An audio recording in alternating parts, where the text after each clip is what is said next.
Hello बच्चों, I hope you all will be fine. हम लोग करने वाले हैं equivalent resistance of mixed combination. जैसा कि मैं आपको ऑलवेज कहता रहता हूँ कि जो अंडर कॉन्फिडेंस है ये भी ठीक नहीं है और जो ओवर कॉन्फिडेंस है ये भी ठीक नहीं है। एट दिस स्टेज होता क्या है कि समटाइम लोगों को ओवर कॉन्फिडेंस हो जाता है, उन्हें लगने लगता है कि उन्हें तो सब कुछ आता है, सीरीज पैरेलल वगैरह बहुत ज़्यादा समझ आ जाता है, तो लगने लग जाता है उन्हें सब आता है। तो उस परिस्थिति में जो ये ओवर कॉन्फिडेंस है उसको आप थोड़ा डाउन कर सकते हैं। आप इन क्वेश्चंस पर एक बार फोकस करें। देखिए यहाँ पे मात्र 2 ही रेजिस्टेंस है और आप पता नहीं लगा पाओगे कि ये सीरीज़ में है कि पैरेलल में। यहाँ पे भी 2 रेजिस्टेंस है, समझ नहीं पाओगे आप कि ये सीरीज़ में है कि पैरेलल में है। यहाँ पे भी आप देख रहे हो 3 रेजिस्टेंस है, ये पता नहीं लग पा रहा है आसानी से कि सीरीज़ में है कि पैरेलल में। यहाँ पे 4 रेजिस्टेंस है, पता नहीं लग पा रहा है सीरीज़ में है पैरेलल में। तो आप चाहो तो कोशिश करके देख लो, यहाँ पे एक भी पता नहीं लग पा रहा है कि किस में है और सारे ही यहाँ पैरेलल में है। तो इतना आसान है नहीं, बट हम यहाँ पर कंफर्ट इस बात की ले सकते हैं कि ये सब कुछ जो स्क्रीन पे है एट दिस स्टेज रिक्वायर्ड भी नहीं है। तो आप इन सारी चीज़ों में अभी ना उलझ करके अभी उस चीज़ पर आ जाए जो हमारे लिए रिलेवेंट है। ये सारा जब रिक्वायर्ड होगा तब कराया जाएगा। एट दिस स्टेज आप इतना ज़रूर कर सकते हो कि जो इसमें से जब कभी अगर हार्ड पेपर आता है तो जो पूछा जाता है उसको याद कर लो। जैसे कि लोगों की जो इम्तिहान है यहाँ तक जाती है और इसको पूछ लेते हैं और सोच लेते हैं कि ये किसी को नहीं आता होगा। दुनिया में अब ये पॉपुलर हो गया है, सबको पता है कि ये जो तीनों रेजिस्टेंस हैं ये पैरेलल में है। बाकी आप क्यों है ये पैरेलल में, अभी इस बात पर ज़्यादा स्ट्रेस ना लें। हाँ, मैं हिंट ज़रूर कर चुका हूँ इसकी। मैंने आपको जब सीरीज़ एंड पैरेलल कॉम्बिनेशन पढ़ाया था दैट टाइम कहा था कि शकल पे मत जाइएगा। शकल देखने में लगती है सीरीज, हो जाता है पैरेलल या उल्टा हो जाता है। सीरीज और पैरेलल पहचानने की जो एक्चुअल कहानी होती है वो करंट एंड वोल्टेज का डिस्ट्रीब्यूशन होता है। तो अगर आप कभी भविष्य में इस प्रकार की वैरायटी करते हैं तो फिर आपको यहाँ जो शकल है सो है, आपको पोटेंशियल और करंट ये सब मार्क करना होगा तो आप आसानी से समझ पाओगे। स्पेशली पोटेंशियल मार्क करना होगा तो आसानी से समझ जाओगे कि यहाँ पे जो एक भी नहीं समझ आ रहे हैं वो सारे ही पैरेलल में हैं। हम लोग आते हैं उस जगह पे जहाँ से क्वेश्चन पिक होते हैं। ज़्यादा इम्पोर्टेंट सेक्शन ये वाला है। आप देख रहे हैं ये आसान है, कोई बात नहीं है, आपको ये करना है, ये पूछा जाता है। यहाँ पे 3 रेजिस्टेंस हैं, ठीक है, ये बहुत ज़्यादा ही आसान है, बट डोंट वरी, धीरे धीरे भी टफ भी हो जाएगा। तो यहाँ पे जो 3 रेजिस्टेंस हैं इनका इक्विवेलेंट हमें निकालना है। ऑल द रेजिस्टेंस आप 1 ओम यहाँ पे एज्यूम कर लो, पॉइंट मेंशन नहीं है, यहाँ पर ए मान लो और यहाँ पे बी मान लो और सारे ही रेजिस्टेंस 1 ओम के एज्यूम करते हुए जो इक्विवेलेंट रेजिस्टेंस है इस मिक्स कॉम्बिनेशन का, जिसमें पैरेलल भी है जिसमें सीरीज़ भी है, निकालना है। तो आसान है, आप आराम से कर ले जाओगे। आपको यहाँ पे देखना है कि ये जो 1 ओम है, ये जो 1 ओम है ये पैरेलल में है। शकल भी इसकी पैरेलल जैसी ही दिख रही है। जो अगर पोटेंशियल का डिस्ट्रीब्यूशन करो तो भी समझ आएगा कि जो पोटेंशियल इस पॉइंट का होगा, अगर हम इसे 10 वोल्ट माने तो इसे भी हमें 10 वोल्ट ही मानना होगा, और अगर हम इसे 4 वोल्ट माने तो इसे भी 4 वोल्ट मानना होगा। ये जो दोनों ही 1 ओम है, अक्रॉस देम 6 वोल्ट का पोटेंशियल में डिफरेंस आ रहा है।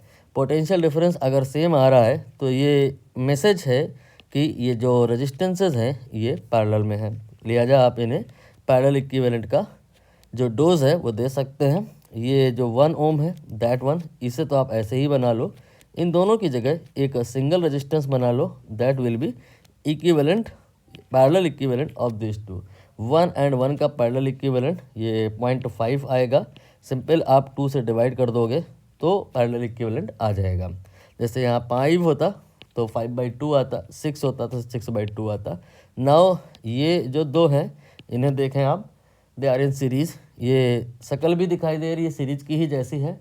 जो अगर आप डिस्ट्रीब्यूशन करें यहाँ पे करंट का तो समझ पाएंगे कि जो करंट यहाँ पर इस 1 ओम में होगी same will be in that. So they are in series. तो सीरीज़ में इक्विवेलेंट करने का जो पैटर्न होता है वो होता है कि आपने दोनों को सिंपल डायरेक्ट जोड़ देना है। 1 and 0.5, 1.5 ohm will be the answer of this problem, right. Now think about this. तीन रेजिस्टेंस को लेकर के हमने कॉम्बिनेशन बनाया है। तीनों सीरीज़ में हम ले सकते थे, तब तो 1 + 1 + 1 हो जाता, 3 आ जाता। तीनों पैरेलल में ले सकते थे, 1/3 आ जाता। दो सीरीज़ में एंड तीसरा उसके पैरेलल में ले सकते थे, यहाँ लिया गया है। और दो पैरेलल में तीसरा उसके सीरीज़ में, ये यहाँ लिया गया है। 1.5 आया है, यहाँ पे बताओ कितना आएगा। ये आपका 1 है, ये आपका 1 है, दोनों आपके 1 1 है, सारे 1 1 है। और ए और बी ये जो दो पॉइंट हैं के बीच में इक्विवेलेंट निकालना है। आप आसानी से समझ पाओगे कि सर जी जो करंट होगा यहाँ वही होगा यहाँ, same current, so they will be in series. तो now what you can do, you can draw another circuit जिसमें इन दोनों को कंबाइन कर दिया जाएगा, एक सिंगल रेजिस्टेंस से रिप्लेस कर दिया जाएगा। 1 and 1 का जो सीरीज इक्विवेलेंट आएगा 1 + 1 ये 2 हो जाएगा। बाकी ये जो 1 ओम है इसे आप बनाओ, इसके नीचे शक्ल देख करके भी समझ आएगा, पोटेंशियल का चाहे तो डिस्ट्रीब्यूशन कर लो, वहाँ से भी समझ आएगा कि ये दोनों पैरेलल में हैं। तो यहाँ पे 2 and 1 इनका पैरेलल इक्विवेलेंट 2 × 1 डिवाइड बाई 2 + 1 करेंगे, ये आपका 2/3 आ जाएगा। ये इस क्वेश्चन का आंसर हो गया। अगला क्वेश्चन चाहो तो आप खुद से कर लो। यहाँ पे ए फॉर एप्पल हो रहा है, आगे भी एक बार और आएगा ऐसा ही मिलता जुलता क्वेश्चन। ये रेजिस्टेंस 3 जो आप देख रहे हो, वैल्यू मैं चेंज कर रहा हूँ, 1 1 ओम नहीं है, 3 3 ओम है।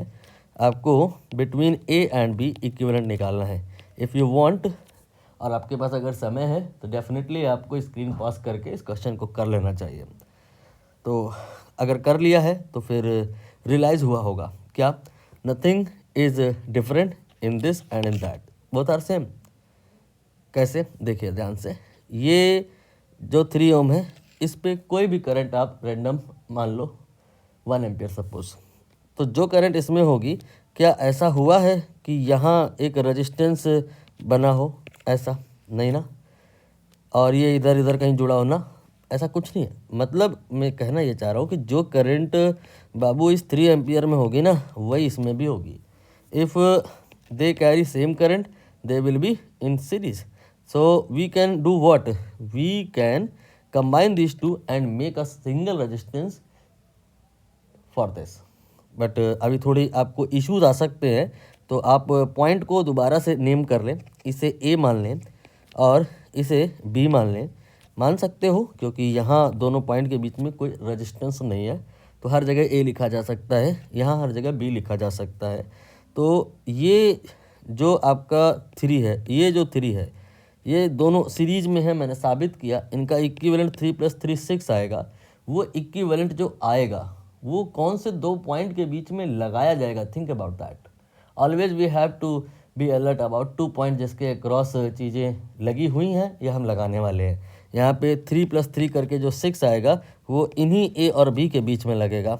तो यहाँ पर हमने ये ए बनाया, यहाँ पे बी बनाया, और यहाँ पे जो ये 3 और ये जो 3 था, इन दोनों को हम हटा देंगे। इसकी जगह पे 3 + 3 यानी कि 6 ओम लगा देंगे। देखिए मैंने लगा दिया, ठीक है। अभी ओरिजिनल 3 ओम ये तो रह गया है ना, इसको भी आप बनाएं। यहाँ पे काइंड ऑफ ऐसे बन जाएगा। Now we can see that, शक्ल से भी दिखाई दे रहा है। शक्ल से क्या दिखाई दे रहा है कि ये 3 और 6 they are in parallel. Equivalent मैंने इसका सीधे आपको याद कराया था, चाहे तो आप फॉर्मूला लगा के कर लो। 3 × 6, 3 + 6, ये आपका 2 आएगा। मतलब ए और बी के बीच में आप ओनली एक resistance that is of 2 ohm assume कर सकते हो फॉर दिस नेटवर्क। ये थोड़े इजी टाइप के क्वेश्चन थे, ये भी इजी ही है बट इम्पॉर्टेंट है, इसलिए मैंने इसको करा दिया है, कराने जा रहा हूँ। मतलब ये कुछ नहीं, दिवाली की जो फ्रिंजेज होती हैं झालर, उसको ही बनाने की कोशिश की गई है। सपोज करिए हमारे पास में 20 ठो बल्ब है, हमने क्या किया, 5-5 का 4 सेट बनाया। ये एक सेट, ये एक सेट, एक ये सेट, एक ये सेट, और इन सारे सेट को हमने सीरीज में जोड़ दिया। इक्विवेलेंट निकालना है all the bulb suppose of 1 ओम, मैं इजीनेस के लिए 1 ले रहा हूँ। तो आपको यहाँ पर इक्विवेलेंट रेजिस्टेंस निकालना है between A and B, all the resistances are of 1 ohm. सोचिए कैसे होगा। ये आपके जो रेजिस्टेंसेस हैं सारे के सारे they are in parallel and हैं कितने 2 3 4 5। तो आंसर आएगा इस नेटवर्क का, इस पैरेलल कॉम्बिनेशन का 1 है 1 का और 5 है तो 1/5। यही कहानी इसके लिए हो जाएगी 1/5 और सारे के लिए यही कहानी हो जाएगी। तो अब आपके पास में 4 रेजिस्टेंस आएंगे, सारे ही 1/5 के होंगे और ये सब अब जो है ना वो सीरीज़ में जुड़े हुए माने जाएंगे। ये आपका ए हो गया और ये बी हो गया, सारे सीरीज़ में हैं क्योंकि they all will carry same current. तो equivalent will be multiplied by 4। ये क्वेश्चन देने का जो मोटिव है वो मेरा ये है कि आप ये याद रखो, अगर रेजिस्टेंसेस आइडेंटिकल है, क्या कहा मैंने, कंडीशन लगाई, अगर आइडेंटिकल है तो पैरेलल में divide by number and series में मल्टीप्लाई बाय नंबर। पैरेलल में देखो मैंने क्या किया, यहाँ पे 5 से डिवाइड कर दिया, सीरीज में सारे आइडेंटिकल थे, क्या किया, मल्टीप्लाई बाय 4 कर दिया, जितने हैं उतने से यहाँ हमने मल्टीप्लाई कर दिया, यहाँ क्या किया, जितने थे उससे डिवाइड कर दिया। पैरेलल में डिवाइड बाय नंबर, सीरीज में मल्टीप्लाई बाय नंबर, यही मोटिव था इस क्वेश्चन का।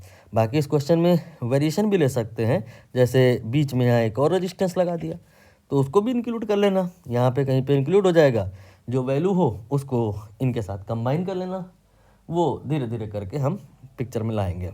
आगे देखिए, ये थोड़ा सा अब वो वाली वैरायटी है जो एग्ज़ाम में पूछी जाती है। पहले हम इसकी बात करेंगे, फिर हम बाद में इसकी बात करेंगे।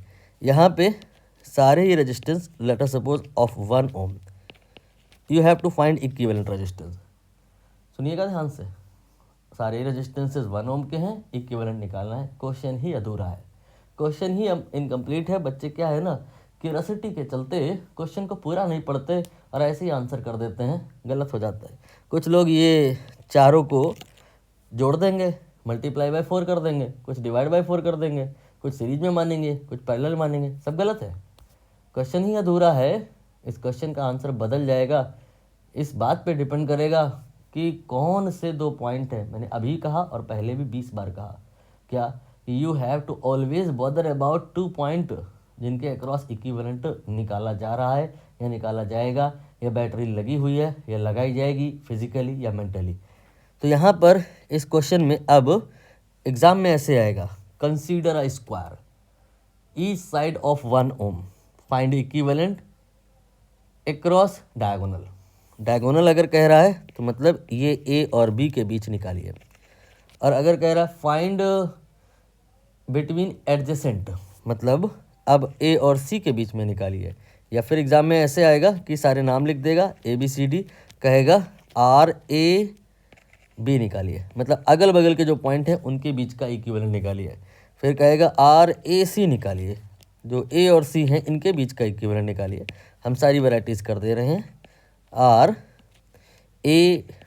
ये पहले निकाल लेते हैं, फिर RAC निकाल लेंगे, जैसा आप बोलो। अगर कहो तो पहले RAC निकाल लें, आई थिंक RAC निकालने ज़्यादा इजी पड़ेगा, वो RAB थोड़ा मुश्किल हो रहा है। तो सर्किट को एक बार यहाँ से दोबारा लो, हम RAC निकालने जा रहे हैं, ठीक। तो नियम ये होता है कि जौन से 2 पॉइंट के बीच में इक्विवेलेंट निकालना है, कोई एक से करंट घुसा के दूसरे में निकाल लो। ये हमने ए से करंट को घुसाया और सी से निकाल लिया फॉर RAC। RAB में ऐसा नहीं करेंगे। अभी हम ए से इन कराए हैं करंट को, सी से आउट कराए हैं करंट, कोई भी रैंडम वैल्यू मान लो, जो यहाँ से अगर इन हुई तो जब यहाँ पहुँचेगी what will be the distribution, a part of will go in that and other in that, whatever be the current in this 1 ohm. Now think what will happen with this. ये current जो A से B की तरफ चल पड़ी है, B पर जब पहुँचेगी तो कहीं नहीं जाएगी इधर उधर, सीधा वो सी की तरफ जाएगी। इससे साबित हो रहा है कि जो ये रेजिस्टेंस है both carry same current. And similar fashion here, जो करंट ए से डी चल पड़ी है वही डी से सी आएगी। तो जो रेजिस्टेंस ये AD है, जो आपका DC है, both carry same current, they are in series. So combine this two and then combine this two, तो मेक अनदर सर्किट। यहाँ पर ये पॉइंट मैंने A लिख लिया, ये पॉइंट मैंने C लिख लिया, और अब इनके बीच में ये और ये दोनों का टोटल लिखेंगे, दैट विल बी आप समझ गए होगे, वो सीरीज़ में है, तो सीरीज़ में इक्विवेलेंट के लिए सीधे सीधे जोड़ देना है। ये मैं वही कर रहा हूँ, ये मैंने जोड़ दिया, 2 ओम आ गया। ठीक है, नाउ ये आपका कहानी कुछ ऐसे हो गया। इधर की तरफ का जो 2 रजिस्टेंस है ये जोड़ दिया है मैंने, 1 1, ये आपका 2 ओम हो गया। ठीक है, नाउ थोड़ा सा टेढ़ा मेढ़ा करके देखिए, दिखाई देगा कि 2 रजिस्टेंस हैं और दोनों पैरेलल में है। ये 2 ओम के जो 2 रजिस्टेंस हैं दे आर इन पैरेलल। अगर नहीं दिखाई दे पा रहा है, जैसा कि मैंने ऑलरेडी कहा, शकल अगर ना आपको मैच करे सीरीज या पैरेलल की स्टैंडर्ड फिगर से, तो फिर आप पोटेंशियल मार्क करिए। सपोज यहाँ 10 है, यहाँ 2 है, तो यहाँ 10 है तो यहाँ भी 10 होगा, यहाँ भी 10 होगा, यहाँ भी 10 होगा, क्योंकि यहाँ से यहाँ तक कोई रजिस्टेंस नहीं है। ऐसे यहाँ 0 है तो यहाँ तक 0 होगा, यहाँ पे 0 हो गया, एंड यहाँ तक 0 होगा, एंड यहाँ तक ये 10 होगा। अब आप देखो ये जो 2 ओम है, अक्रॉस दैट पोटेंशियल डिफरेंस 0 लिख दिया मैंने, यहाँ 2 माना था ना, तो ये 2 लिखना पड़ेगा, ये 2 लिखना पड़ेगा। तो ये जो आपका 2 ओम है, 10 और 2 8 वोल्ट का पोटेंशियल डिफरेंस है, और ये जो 2 ओम है 10 और 2 8 वोल्ट का पोटेंशियल डिफरेंस है। So they are in parallel. Parallel equivalent will be how, कैसे, फार्मूला आपको आता है, लगा लो, कैसे भी करके आंसर आएगा 1 ओम। ये आंसर है इस क्वेश्चन का। लेकिन अगेन बी केयरफुल, रटने की जरूरत नहीं है। आपको क्वेश्चन में देखना पड़ेगा कि ये जो स्क्वायर है जिनकी साइड्स इक्वल लेंथ की हैं, ठीक है, एवरीथिंग ओके, इक्वल रेजिस्टेंस की है, everything okay, but equivalent resistance हमें कौन से 2 पॉइंट के बीच में निकालना है? हमने अभी AC के बीच में निकाला है, अभी इसी का एक पार्ट रह गया है। Now we will calculate again, but this time equivalent will not be diagonally opposite corners, it will be between adjacent point, अगल बगल के। तो ये लीजिए, सर्किट रीड्रॉ हो गया है, अगल बगल के पॉइंट हैं A एंड B। मैंने कहा कि जौन से 2 पॉइंट के बीच में इक्विवेलेंट निकालना है, एक से करंट को घुसा के दूसरे से निकाल लो। हमने A से घुसा दिया और B से निकाल लिया। क्लियर है? Now think about distribution. Current जो यहाँ से जाएगी A पॉइंट पर पहुँचेगी, उसको 2 रास्ते दिखाई देंगे, कुछ इधर को जाएगी, कुछ इधर को जाएगी। जो इधर को जाएगी, सोचो क्या इधर कहीं जाएगी? कोई रेजिस्टेंस नहीं है उधर, तो वही इसमें आएगी, वही इसमें आएगी। ये these 3 will carry same current, so they will be in series, 1 + 1 + 1, that will be 3। तो ये जो 3 ओम का इक्विवेलेंट आप निकाल रहे हो, कौन से 2 पॉइंट के बीच में लगाओगे? ये आपका A और ये B के बीच में ये 3 रेजिस्टेंस हैं जिनका आप सिंगल बना रहे हो, तो इन्हीं के बीच में आप अप्लाई करोगे, दैट विल बी 1 + 1 + यानी कि 3 ओम। यहाँ पर हमने इसे ड्रॉ किया। नाउ इसे देखिए आप, ये है 1 ओम, और A और B मार्क कर दीजिए। ये आपका A है, ये B है। अब सोचें कि ये दोनों सीरीज में है या पैरेलल में? आसानी से दिख जाने वाली बात है, ये दोनों आपके जो हैं पैरेलल में हैं। पैरेलल में equivalent 3 × 1 divided by 3 + 1, answer here will be 3/4 ohm, right? Now we have that one. ये क्वेश्चन भी अच्छा है, इसमें सारे रेजिस्टेंस आप 1 ओम के मान लीजिए, बट केसेस मानेंगे यहाँ पे। पहला केस, इसका इक्विवेलेंट निकालिए तब जब ये सर्किट ऐसा ही है। दूसरा कब? जब इसको की को क्लोज कर देंगे, दैट टाइम। अभी हम इस सर्किट को ऐसे ही एज्यूम करते हैं और इक्विवेलेंट निकालते हैं। तो नेक्स्ट स्लाइड में करेंगे हम लोग, इसको हम यहाँ से कॉपी करेंगे और की को क्लोज नहीं करेंगे, की को क्लोज करेंगे नेक्स्ट टाइम। ये बन गया, ठीक है। देखें यहाँ पे कौन से 2 पॉइंट हैं, मेंशन करना मैंडेटरी है। A एंड B के बीच में इक्विवेलेंट निकालना है। की क्लोज नहीं है, ओपन है, मतलब वहाँ ब्रोकन वायर है, करंट वगैरह वहाँ जाएगी नहीं। ऐसा मत सोचिएगा कि यहाँ से कोई करंट पास हो सकती है, नो। तो इक्विवेलेंट निकालने के लिए मैंने कहा always you have to in and out, current एक पॉइंट से घुसा के दूसरे पॉइंट पर निकाल लीजिए एंड डिस्ट्रीब्यूट करिए इसे। तो यहाँ पे जब आप करंट को इस जगह पे लाएंगे तो पाएंगे क्या कि आगे तो करंट के लिए दो ठो रूट है, एक ऊपर का रास्ता एक नीचे का रास्ता। तो जो करंट है यहाँ से जाएगी यहाँ से जाएगी, ठीक बात है। ये करंट कुछ रैंडम वैल्यू मान लो, सपोज 2 एम्पियर इधर 3 एम्पियर इधर, रैंडम वैल्यूज़ हैं। हालांकि रजिस्टेंसेस मैंने सारे 1 ओम के बोले हैं तो इक्वल जाएगी करंट, बट लिख दिया तो लिख दिया। अब ये 2 एम्पियर की करंट जब पॉइंट एम पे पहुंचेगी तो सोचो क्या होगा, क्या ये नीचे को आएगी? बिल्कुल नहीं आएगी, क्योंकि वहाँ का रास्ता गड्ढा है, ब्रोकन है, डंपिंग है, रजिस्टेंस इनफाइनाइट है, करंट वहाँ नहीं जा सकती है।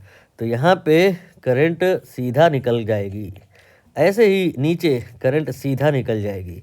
तो ये जो दो रजिस्टेंस हैं दे कैरी सेम करंट, ये जो दो रजिस्टेंस हैं दे कैरी सेम करंट। तो जो रजिस्टेंसेस सेम करंट कैरी कर रहे हैं उन्हें हम सीरीज में मानेंगे। तो यहाँ पर ये और ये दो पॉइंट के बीच में हम एक सिंगल रेजिस्टेंस एज्यूम कर सकते हैं, that will B series equivalent of 1 and 1। 1 ohm and 1 ओम का मिला के 2 ओम आ जाएगा। And similar will be here 1 and 1, तो ये आपका अगेन आ जाएगा 2 ओम। चेक कर लीजिए। नाउ यहाँ पर इस तरफ कौन सा पॉइंट है ए, और इस तरफ कौन सा पॉइंट है बी। इनको बना लीजिए और देखिए शकल से ही क्लियर हो रहा है, इनका शकल कह रहा है कि ये पैरेलल में है। तो 2 and 2 they are in parallel. Equivalent will be 2 into 2 divide by 2 + 2 या 2/2, जैसे भी करना चाहें। 1 ओम इसका आंसर आएगा। बट ये क्वेश्चन कंप्लीट नहीं हुआ अभी हमें इस क्वेश्चन का एक पार्ट और देखना है, वो तब जब इस की को हम क्लोज कर देंगे तो क्या कोई फ़र्क पड़ेगा उससे। लेट अस सी, देखते हैं कि उससे कोई फ़र्क पड़ेगा या नहीं। की क्लोज होने जा रही है, ये लीजिए, ये ए है ये बी है, ठीक है। तरीका वही है, इक्विवेलेंट जॉन से दो पॉइंट के बीच में निकालना है। एक से करंट को घुसाइए, दूसरे से निकाल लीजिए। मैंने ऐसा ही किया है ना। डिस्ट्रीब्यूशन कैसे होगा, यहाँ पे करंट जब पहुँचेगी तो कुछ पार्ट ऊपर आएगा, सपोज I1, कुछ पार्ट नीचे आएगा, सपोज I2। नाउ जब ये करंट पॉइंट एम पे पहुँचेगी तो क्या होगा, इसके पास दो रास्ते हैं, एक नीचे भी जा सकती है एक ऊपर भी जा सकती है। ऐसे ही I2 जब एन पे पहुँचेगी इसके पास दो रास्ते हैं, एक नीचे जा सकती है एक ऊपर जा सकती है। मीन्स वी कैन नॉट से दे कैरी सेम करंट, मे और मे नॉट बी। करंट के डिस्ट्रीब्यूशन से क्लियरिटी नहीं आ रही है, गोलमोल हो रहा है, कन्फ्यूजन हो रहा है। Now think about potential difference. हो सकता है पोटेंशियल डिफरेंस से क्लियरिटी आए, तो आप इधर 10 वोल्ट मान लो, इधर आप कोई भी रैंडम वैल्यू 2 वोल्ट मान लो, और इधर पे सपोज करिए 6 वोल्ट मान लो। तो आपने जैसे ही क्लोज करी की को, तो यहाँ पर एक कनेक्टिंग वायर एज्यूम कर लिया जाएगा। तो जो पोटेंशियल यहाँ है फिर वही यहाँ हो जाएगा, यहाँ पे भी 6 वोल्ट हो जाएगा। ये जो 10 वोल्ट है ये यहाँ भी होगा और ये यहाँ भी होगा। लिख लें, शर्माना क्या, 10 वोल्ट यहाँ 10 वोल्ट यहाँ, और यहाँ पे आप जो 2 वोल्ट कह रहे हो यहाँ भी होगा यहाँ भी होगा। लिख लें, शर्माना क्या, 2 वोल्ट यहाँ 2 वोल्ट यहाँ। Now calculate potential difference in this and that. 10 और 6 के बीच का अंतर 4 वोल्ट, और यही डिफरेंस क्या यहाँ नहीं आ रहा है। Both carry not same current but carry, definitely they will carry what, same voltage. And similarly here 6 और 2 के बीच में अंतर कितना आएगा, 4 वोल्ट। मैंने ठीक नहीं किया, इसको 5 ले लो, कन्फ्यूज़न आ सकता था ना, उससे रैंडम वैल्यू लेना था मुझे, तो मैंने 5 कर दिया है। अब इधर आएगा 5 वोल्ट, इधर आएगा 5 और 2 के बीच में 3 वोल्ट। मतलब ये ज़रूरी नहीं कि इनके और इनके बीच में V बराबर आवे, बट ये ज़रूरी है कि इनके और इनके बीच का वोल्टेज सेम होगा, so they will be in parallel. And यहाँ ऐसे ही इनके और इनके बीच का V सेम होगा, दे विल बी इन पैरेलल। तो कंबाइन करिए M और N, बताओ M लिखें या N। समझने की कोशिश करो मेरे भाई, दोनों में कोई अंतर नहीं है, दोनों भाई भाई हैं, बीच में कनेक्टिंग वायर है, आप उनको एक ही पॉइंट मान के चलें, M और N, और इधर है A। तो ये जो आप कंबाइन करेंगे दो ठो रजिस्टेंस, इनका इक्विवेलेंट जो आएगा वो कौन से दो पॉइंट के बीच में लगाओगे? एक होगा इधर ए और इधर कौन सा, एम या एन? एक ही है दोनों। तो parallel equivalent of these two will be in between. What will be the equivalent? Here we have said कि सारे 1 1 लेना, तो 1 and 1 का इक्विवेलेंट ये 0.5 आएगा। ठीक, now same logic over here, this and that, again we get same 0.5 and ये 0.5 होगा किसके बीच में? बी एक तरफ होगा, बी एक तरफ होगा, और लेफ्ट में जो इसका इक्विवेलेंट आएगा कौन सा पॉइंट होगा, एम या एन? दोनों एक ही हैं, कोई भी ले लो। तो यहाँ पर अब दो रेजिस्टेंस पिक्चर में दिखाई दे रहे हैं, दोनों ही 0.5 ओम के हैं, और समझो तो बात को, ये दोनों सीरीज में हैं, both carry same current, equivalent will be sum of this two 1 ohm, right. हाँ, ये एक इत्तेफाक है कि आंसर उधर भी 1 ओम आया था शायद की को क्लोज करने के पहले, और अभी भी 1 ओम आया है। ये इत्तेफाक सिर्फ इसलिए हुआ है कि सारे रेजिस्टेंसेज आपने इक्वली हैं। If you differ the value, ये कोइंसिडेंस नहीं होगा। तो ऐसा ना सोचना कि की को बदलने से रेजिस्टेंस बदलेगा नहीं, की को क्लोज करने से रेजिस्टेंस बदल सकता है, यहाँ नहीं बदला है क्योंकि रेजिस्टेंसेस ऑल आर इक्वल। ये अच्छा क्वेश्चन था, एग्जाम पॉइंट के लिए relevant and important. Now we have A for apple, E for elephant, A E, इसका इक्विवेलेंट रेजिस्टेंस निकालना है, फिर इसका निकालेंगे। तो यहाँ पर पॉइंट तो बता दूं मैं, कौन से दो पॉइंट हैं जिनके बीच में निकालना है? ये है ए और ये है बी, इनके बीच में निकालना है। तरीका क्या बताया मैंने? कोई एक पॉइंट से करंट को घुसा दो, दूसरे से निकाल लो। तो जो करंट ए पॉइंट से इन हुई है, देख लो क्या करंट में कोई डिवाइड होगा अप टू एम, ए से एम तक वही सेम करंट कैरी होगी। नाउ जब एम पर पहुंचोगे तो करंट के लिए दो तो रास्ते हैं, डिवाइड हो जाएगी करंट, कुछ करंट इधर चली जाएगी, कुछ इधर चली जाएगी, और कुछ करंट जो एन पर आई है उसके साथ क्या होगा? ये एम टू एन वाली जो करंट है, ये क्या डिवाइड होगी? नहीं, ये ऐसे ही आएगी। मिलता जुलता क्वेश्चन ऊपर मैंने किया था। ये एन और पी में करंट जो कैरी होगी वही होगी जो एम और एन में होगी। यहाँ से यहाँ तक करंट इक्वल है, so they will be in series. What you can do? You can remove these two resistances in place of these two resistances between M and P. ये हटा दो और एक सिंगल लगा दो, and value of that will be what? Series equivalent of this. मैं यहाँ पर कह रहा हूँ 3 ले लो, ठीक है, तो ये आ जाएगा 6 ओम। सारे रेजिस्टेंस यहाँ पे 1 1 ओम के मैंने नहीं कहा है, मैंने कहा है 3 ले लो। अब M और P के बीच में ये तो लगाओ, ये लगा दिया मैंने, ठीक है। बाकी और भी रेजिस्टेंस जो छूट जा रहे हैं, that one and that one, इन्हें भी लगा लो। Let us make them. ये आपने 3 ओम लगाया और ये आपने एक दूसरा 3 ओम लगाया, यहाँ पे A हो जाएगा, यहाँ पे B हो जाएगा। Now what will be the equivalent? ये 6 और 3, इनकी शक्ल आसानी से दिखाई दे रही है कि भाई साहब ये पैरेलल में है। 6 और 3 का पैरेलल इक्विवेलेंट कितना बताऊं मैं, याद हो गया होगा, ये 2 होता है। तो ये 2 हो गया, ठीक है। और अब देखो कि पिक्चर में 3 रेजिस्टेंस हैं, क्या ये तीनों सीरीज में नहीं है? हैं। करंट चेक कर लो, सब में करंट एक ही जाएगी, सेम करंट कैरी सीरीज। तो 3 + 2 + 3, 3 3 6 2 8 ओम का इक्विवेलेंट आएगा between A and B. Answer इस क्वेश्चन का आ गया। ए फॉर एप्पल, एप्पल का value 8 ohm. Now that one again point is not mentioned, suppose it is A, it is B. Question बहुत easy है बट बच्चे confuse हो जाते हैं। एक छोटी सी पॉइंट है, उसको बताना है इस क्वेश्चन में। सारे रेजिस्टेंस 1 ओम के मान लो, इक्विवेलेंट निकालना है, ठीक। यहाँ पर ए और बी के बीच में इक्विवेलेंट निकालना है, यहाँ से करंट घुसा लीजिए, यहाँ से करंट निकाल लीजिए, है ना। अब यहाँ पर थोड़ी सी कन्फ्यूज़न आती है, जो करंट ए से आप घुसाओगे वो यहाँ पर जाएगी, यहाँ पर भी वही आएगी। इस पॉइंट एम पर जब पहुँचोगे ना, तो फिर आगे क्या करें ये समझ नहीं आएगा। तो आगे ये जो रेजिस्टेंस है ये मीनिंगलेस है, ये डिलीट हो जाएगा। मैसेज मैं इस क्वेश्चन में दे रहा हूँ कि कभी कभी बड़े बड़े क्वेश्चन होते हैं डराने वाले टाइप के, उसमें आधे से ज़्यादा रेजिस्टेंस तो बेफिजूल के होते हैं। जैसे यहाँ पे ये वाला, न जाने क्यों है ये, इसे यहाँ नहीं होना चाहिए, क्योंकि इसमें करंट नहीं जा सकती है, एम पॉइंट पर जो करंट पहुंचेगी इधर नहीं जा सकती, क्योंकि इसको लौट के आने का रास्ता नहीं पता है। यहाँ पे अगर करंट चली गई तो क्या वो बी तक पहुंच पाएगी? उसको बी तक पहुंचना है, बी तक पहुंचने का कोई सर्किट नहीं क्लियर है, सो वो नहीं जाएगी वहाँ पे। समझ में आ गई बात? तो ये रेजिस्टेंस यहाँ से डिलीट हो जाएगा, आप इसे यहाँ से हटा दो। ठीक, जब तक ये बना रहेगा तब तक इरिटेट करेगा, इसीलिए इसे आप वाकई हटा दो, काला कर दो इस जगह पे।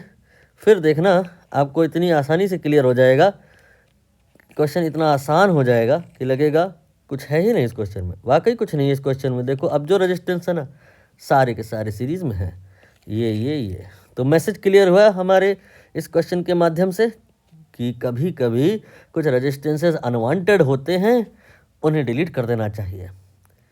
तो यहाँ पे unwanted resistance when deleted value come out to be 1 1 1 1। 4 resistance सारे 1 ओम के, 1 + 1 + 1 4 ओम आंसर आ गया। Very simple. थोड़ा लेवल डिफ़िकल्टी बढ़ गया है आई थिंक। अब ये तो हद तमाम हो गई मुझे लग रहा है, कुछ ज़्यादा ही कठिन नहीं हो रहा है। नहीं, यही तो सबसे आसान है। देखिएगा, बस थोड़ा सा दिमाग दौड़ाते रहिएगा। मैंने जैसे अभी कहा, कुछ रेजिस्टेंसेस होते हैं जो देखने के लिए ही मात्र होते हैं, बाकी उनके ना होने या होने से फ़र्क नहीं पड़ता, अनवांटेड होते हैं इसलिए डिलीट कर दिया जाता है। ऐसे ही कभी कभी क्वेश्चन में कुछ ऐसे कनेक्शंस होते हैं जो सारे रेजिस्टेंसेस को सॉर्ट कर देते हैं। Let me explain in detail. सारे क्वेश्चन 3 हैं एक ही प्रकार के। ऐसे क्वेश्चन को लेडर टाइप प्रॉब्लम बोलते हैं। क्या बोलते हैं? Ladder type problem. ठीक है, यहाँ पे देखिए कितना लेडर है। जैसे आप मान लो इधर खड़े हो और इधर आपकी वाली खड़ी है, आपने सीढ़ी चढ़ के जाना है, तो कितनी सीढ़ियाँ चढ़नी पड़ेंगी? 1 2 3 4 5। This is 5 ladder type problem. Time pass है, थोड़ी देर में आप समझ जाओगे। सिर्फ भोकाल टाइट किया गया है, क्वेश्चन तो आसान ही है। 5 नहीं 15 लेडर बना दो, बात नहीं फर्क पड़ने का। तो जब फर्क नहीं पड़ने का, 5 बनाओ चाहे 15 चाहे 50, तो भैया 100-200 बना लो। तो फिर 100-200 बनाएंगे तो स्क्रीन में क्वेश्चन आ नहीं पाएगा, लेकिन वो और ज़्यादा भोकाली हो जाएगा। तो उस क्वेश्चन का मार्केट में हो हल्ला ज़्यादा रहता है, उसका नाम होता है infinite ladder type. We will not talk about this at this stage, because class की शुरुआत में मैंने कह दिया था, जो अगर कभी ओवर कॉन्फिडेंस आए तो इनफाइनाइट रेजिस्टेंस छोड़ो, वहाँ 2 ही रेजिस्टेंस थे और दोनों पैरेलल में थे और दिखाई नहीं दे रहे थे। देखने के लिए वहाँ पे आँखें चाहिए। इसलिए ना अंडर कॉन्फिडेंस आइए ना ओवर कॉन्फिडेंस आइए। जो मैं बता रहा हूँ फिलहाल वही परफेक्ट है, वही यहाँ पर रिलेवेंट है। यहाँ पे आप पहले इस लेटर टाइप को अप्रोच करेंगे, फिर इसको करें, फिर इसको करें। In all cases between A and B we have to find equivalent. देखिए पहला क्वेश्चन बहुत इजी है, बस थोड़ा सा दिमाग पे जोर डालना है। जहाँ से पॉइंट से आप स्टार्ट कर रहे हो वहाँ से करंट इन कराओ, और जहाँ से लौटना है वहाँ पे करंट आउट कराओ। करंट ए पर पहुँची, यहाँ पर एम पॉइंट पर पहुँच जाई। आगे सोचने दो करंट को किधर जाएगी। आगे का जो रास्ता है ये सावधानी पूर्वक देखो। इसका रेजिस्टेंस इक्विवेलेंट निकालना नहीं है। वटएवर बी दी वैल्यू, कुछ तो होगा, जो भी होगा होने दो। ये जो वायर है ये इस रेजिस्टेंस को जिसको आपने निकाला नहीं है उसके पैरेलल में है। पैरेलल में अगर कोई वायर आया है ऐसा जिसमें रेजिस्टेंस नहीं है, इसको कहते हैं शॉर्ट सर्किट। फिर क्या होता है, सारी करंट वही रूट को फॉलो करती है, दूसरे रूट को फॉलो नहीं करती है। करंट उस रूट को फॉलो करती है। करंट क्या, दुनिया में हर कोई ज़्यादातर वही रूट को फॉलो करता है जहाँ रेजिस्टेंस ना मिले। तो यहाँ से करंट आगे नहीं जाएगी, सारी करंट ऐसे आएगी, ये डिलीट कर सकते हैं आप। तो हैवी सा क्वेश्चन और कहानी इतनी इजी। क्लियर हो गया होगा। इसको हाइड कर दीजिए, इसको डिलीट किया मैंने, और अब आप बाकी का पार्ट देखिए तो समझ में आएगा कि यहाँ पर पिक्चर में मालिक ऐसे करंट का फ्लो है, 2 ओम के 2 रेजिस्टेंस मिलेंगे, 4 ओम आंसर है, ख़त्म। ना इसको देख लो, यहाँ पे भी बस अब थोड़ा कठिन कर दिया। क्या कर दिया कि भैया ये 2 ओम है, यहाँ पे 0 ओम था ना जो कनेक्टिंग वायर था, नहीं यहाँ पे 2 ओम का वायर लगाया है, ठीक है। तो यहाँ पे 2 ओम नहीं है, बड़ा करके देख रहा हूँ तो पता चल रहा है 3 ओम का है। थोड़ा और जूम कर दूँ, ये सारे लैडर 3 ओम के हैं, आखिरी वाला मिस्टेक नहीं है, ये 2 ओम का ही है, 3 ओम का नहीं है। सारी लेटर 3 ओम की हैं, ये 2 ओम का है, ये 2 ओम, ये 2 ओम, ये 2, ये 2, 2 एंड इधर ए इधर बी इक्विवेलेंट। आप चाहो तो खुद से एक बार कर लो प्लीज़, रिक्वेस्ट है। अगर खुद से करोगे तो खुद से इतना कॉन्फिडेंस आ जाएगा कि और कॉन्फिडेंस में चले जाओगे। अब फिर अंडर कॉन्फिडेंस में आने के लिए इसी क्लास का पहला स्लाइड देख लेना, जहाँ 2 ही रेजिस्टेंस है, दोनों पैरेलल में है, समझ नहीं आएगा कि क्यों है वो। फिलहाल मैं मान रहा हूँ थोड़ी बहुत आपने मेहनत की है और ट्राई किया है। आंसर इसका जहाँ तक मैं समझ पा रहा हूँ 6 ओम आएगा। Let me do. यहाँ पे ए से कुछ आपने करंट को घुसा देना है, बी से उतनी ही निकाल लेना है। ये करंट एम पॉइंट तक पहुँचेगी। आगे अब की बार ऐसा नहीं होगा भाई कि ये जो करंट है सारी इधर से आ जाएगी। यहाँ पे रेजिस्टेंस है तो आगे रेजिस्टेंस है, कुछ पार्ट यहाँ कुछ पार्ट यहाँ आएगा। यहाँ पे भी करंट, कुछ पार्ट यहाँ कुछ यहाँ कुछ यहाँ कुछ यहाँ, ऐसे करते करते कुछ पार्ट जब यहाँ आएगा तो क्या यहाँ पे भी करंट का कुछ पार्ट बनेगा? नहीं, यहाँ पे तो आगे कहानी खत्म है ना, आगे कोई लेडर नहीं है ना। तो फिर यहाँ पे जो करंट होगी वो डिवाइड नहीं होगी, वो सीधा ऐसे चली जाएगी, वो सीधा ऐसे चली जाएगी, वो सीधा ऐसे चली, मतलब तीनों में एक ही करंट है। बस यही इस क्वेश्चन का मूल पॉइंट है कि finite ladder type problem, infinite की मैंने कहा ना बात नहीं करेंगे हम, लेकिन हिंट कर रहा हूँ मैं, finite ladder type problem will be approach from right side. Right side में आकर के देखो तीनों सीरीज में होंगे, ठीक।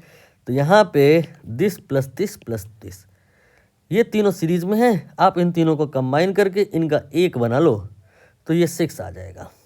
चलिए कोशिश करते हैं। यहाँ पर हमने यहाँ पर ये तीनों डिलीट कर दिया, ये 2 ये 2 ये 2 सारे डिलीटेड हैं। इनके प्लेस पे इनका सीरीज इक्विवेलेंट लगाया जाएगा और वैल्यू कितनी होगी, दैट विल बी, ज़्यादा ही कुछ मोटा हो गया है, पतला कर लो।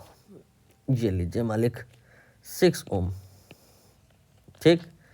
अब आप इसी 6 ओम को देखें विद दैट, दिखाई दे क्या होगा, शक्ल ही इनकी दिखाई दे रही है पैरेलल वाली, तो बहुत बढ़िया, अति सुंदर।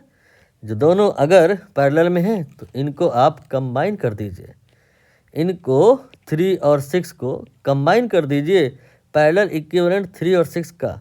तो मैंने आपको बचपन में ही याद करा दिया था, कितना था वो था जहाँ तक मुझे याद आ रहा है 2। तो बस यहाँ पे अब आप लगा दीजिए कितना, 2 ohm resistance. Let me make that 1। Now what will be the approach, थोड़ी सी आप जो अगर नज़र तेज करें और देखें तो दिखाई क्या देगा, जैसा क्वेश्चन पहले था मालिक वैसा ही अभी भी है। बस अंतर ये है अभी सीढ़ियाँ अपने को 5 नहीं चढ़नी है, 4 ही चढ़नी है और आपको आपकी वाली मिल जाएगी। सीढ़ियाँ कम हुई हैं, डेटा स्ट्रक्चर शकल कुछ नहीं बदला है। अभी आप देखो तो वही 3 रेजिस्टेंस हैं और वो तीनों सीरीज में हैं। तो क्या करें, कुछ नहीं, बस तीनों को कंबाइन कर दीजिए तो इनका सीरीज इक्विवेलेंट आ जाएगा। इनका सीरीज इक्विवेलेंट 2 + 2 ये मिला करके आपका हो जाएगा 6, 3 बार है ना, 2 + 2 + 2 6 ओम आप यहाँ पर अप्लाई करोगे। अब क्या करें, शकल से ही दिखाई दे रहा होगा कि ये 6 और 3 ये दोनों मालिक पैरेलल में हैं, तो इनका पैरेलल इक्विवेलेंट आ जाएगा, सॉरी फॉर इंटरप्शन, इनका पैरेलल इक्विवेलेंट आ जाएगा 2 ओम। तो आप इनको हटा दीजिए, यहाँ से रिमूव कर दिया मैंने इनको। अब मुझे ऐसा लग रहा है कि अगर आपने कहानी कैच कर ली है तो इट इज़ बीइंग बोरिंग। आपको रियलाइज़ हो गया होगा ये सिलसिला तो चलता ही रहेगा, जब तक चलाना चाहो तब तक चलेगा। आप एक सीढ़ी और बढ़ा देते तो क्या फ़र्क पड़ जाता, बात वही पड़ती। चाहे एक और बढ़ा देते सीढ़ी तो क्या फ़र्क पड़ जाता, बात वही पड़ती। तो फिर सीढ़ी जब 2, 10, 15, 20, 50 लगाने से फ़र्क ही नहीं है। बच्चों को केवल क्वेश्चन डराने के लिए देना है, इतना लेंदी देना है, इतनी ज़्यादा सीढ़ियाँ लगा के देना है कि बच्चा डर जाए। तो फिर इनफाइनाइट ही क्यों ना लगा दो। तो इनफाइनाइट वाला भी क्वेश्चन होता है, बाद में कभी उसको करेंगे। यहाँ पर आगे की कहानी I think it is quite boring. ये सब तीनों सीरीज़ में, फिर इसके साथ पैरेलल में, फिर ये सीरीज़ में, ये पिक्चर मैं दी एंड की तरफ ले जा रहा हूँ। ये मैंने सारे रेजिस्टेंसेस एक बार में ही हटा दिए और अब एक यहाँ पर हम रेजिस्टेंस लगाएंगे जो होगा यहाँ पे 2 ओम का पहले ही लगा था, यहाँ 2 ओम का, ये 2 और 2 मिला के 6 और 6 के साथ ये 3। तो ये हो गया आपका, ये छिपा नहीं, रुक जाओ एक बार फिर से सिलेक्ट कर लेते हैं। ये आपका रेजिस्टेंस 2 और 2 और 2, 6 और 3 के साथ कंबाइन होके फिर से 2 देते ही रहो, 2 2 2 2। तो ये आपका 3 ठो रेजिस्टेंस 2 2 2 बचा है आखिरी में, और सब मिला के फाइनल इस क्वेश्चन का जो आंसर आएगा that will be 6 ohm. I think quite easy, not difficult, seems to be difficult only but not like that. तो जो दिखती हैं चीज़ें मुश्किल वो होती नहीं है मुश्किल, और जो दिखती हैं आसान वो होती नहीं है आसान। जैसे कि इसी क्लास का क्वेश्चन नंबर 1, 2 ही रेजिस्टेंस थे, लग रहा था पता नहीं किस में, पैरेलल में है, समझ नहीं आ रहा था कैसे हैं। आप चाहो तो ट्राई कर लो। यहाँ पे अब देखो इसी क्वेश्चन को, अब मैं जो बात कर रहा हूँ ये कंपटीशन में पूछी जाती है, पूछने का अंदाज बदल देते हैं केवल, बाकी कहानी वही है। यहाँ पे लास्ट का रेजिस्टेंस का वैल्यू नहीं बताया है इन्होंने, ये सारी वैल्यू देख के बता रखी हैं, सब बता रखी ने, सब बता रखी ने, ठीक है। लास्ट वाली वैल्यू नहीं बताई ने, पूछे ने बताओ कितनी होगी, और कंडीशन वही बताई ने जो यहाँ हो गई है। क्या हो गई है कि चाहे हम एक लेडर और बना देते, चाहे ज़्यादा कम, चाहे जितनी भी लेडर बना देते, इक्विवेलेंट उतना ही आता। कितना आता, 6 ओम। तो पूछे ने आखिरी वाला रेजिस्टेंस कितना मान लें जिससे कि इस लैडर टाइप प्रॉब्लम का जो इक्विवेलेंट है वो नंबर ऑफ लैडर से इंडिपेंडेंट हो जाए। आंसर ऊपर लिखा था, आप चाहो तो चेक कर लो। यहाँ पे भाई 2 था, 3 नहीं था। बच्चे क्या है ना, ज़्यादा प्रैक्टिस करके गए नहीं होते, तुक्का मारने के मूड में होते हैं। वो सोचते हैं सारी 3 हैं तो ये भी 3 हो जाए, तब फिर थोड़े ना बनेगा, करके देख लो। यहाँ जब 2 मानोगे तब 2 2 2 तीनों मिला के 6 और 3 के साथ कंबाइन तो 2, फिर 2 2 2 2 6, 3 के साथ कंबाइन तो 2, 6 ये हो गया, 3 के साथ 2, फिर ऐसे ऐसे चलते जाएगा, 6 आ जाएगा, कहानी लैडर इंडिपेंडेंट हो जाएगी ना। मुझे लगता नहीं अब कुछ बचा है, ये सब नहीं करना भाई, छोड़ दो, ये टू मच हो गया है। अभी समझ में तो आ गया होगा कि पिक्चर तो ये कभी क्लोज हो ही नहीं सकती है, जितनी प्रैक्टिस कर लें उतना ही कम है। मैंने जितना रिलेवेंट थी करा दी है, बाकी रिलेवेंट चीज़ें तब हो पाएंगी जब आप स्वतः खुद से प्रैक्टिस कर लेंगे, तो उसको बाद में और डिस्कस कर लिया जाएगा। तब तक कोई डाउट आता है आप पूछ सकते हैं। आज की क्लास का यहीं पे दी एंड होता है। अपना ध्यान रखिए, रिवाइज करते रहिए, कुछ सवाल जवाब है पूछते रहिए। थैंक यू वेरी मच, धन्यवाद।